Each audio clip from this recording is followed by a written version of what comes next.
Hello and welcome to these thoughts for the day. We're all probably feeling a bit locked in at the moment, and staring at our own four walls for a lot of the week can be difficult, to say the least.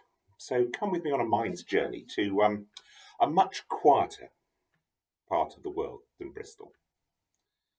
And if in happier times you drive or walk down the road that leads along the spine of the Llŷn Peninsula in North Wales, you will come to a little village called Aberdaron across the tidal reach from an island that's been a place of pilgrimage for many years, the Isle of Bardsey. And there at Aberdaron lived the poet and priest, he was the minister there, R.S. Thomas. He wrote a very moving poem about a sleepless night of worry that he had, and his assurance that somehow God was with him. So imagine yourself by the sea as we read the poem together. It's called The Other. There are nights so still that I hear the small owl calling far off, and a fox barking miles away.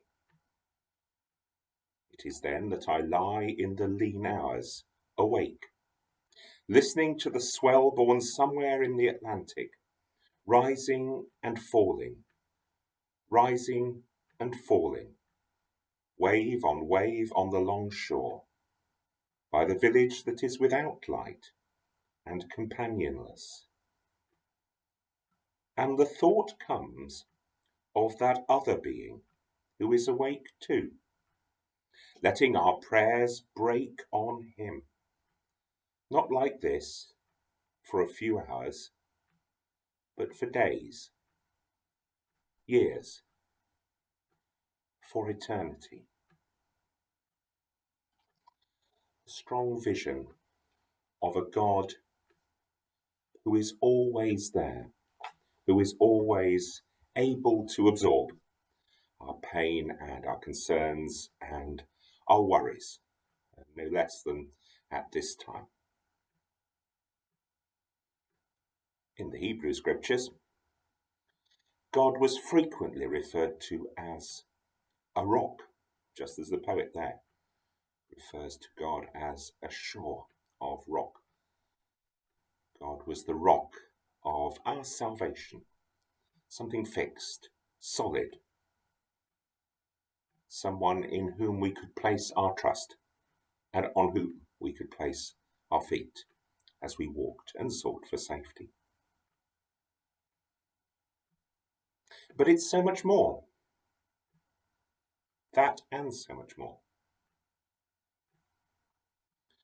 I'll take you back to the 1960s, which I can remember, but for the benefit of those who may be watching who weren't there was a folk duo called Simon and Garfunkel. They wrote a very moving song called I Am a Rock, about a lonely man who'd built up walls of protection around him to prevent interaction and meeting other people. And it finishes with these words: and a rock feels no pain, and an island never cries. God is not simply an immovable rock, a strong fortress and tower. God is a person. In Jesus Christ, he comes to us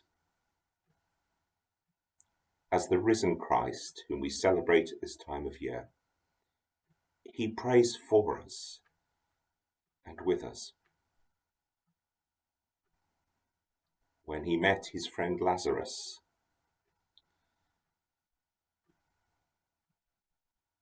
dead and buried, he wept and was deeply troubled. Both these aspects of God are with us now and always. The rock and the one who loves. The strong tower and the one who is deeply moved in Christ with all our sufferings.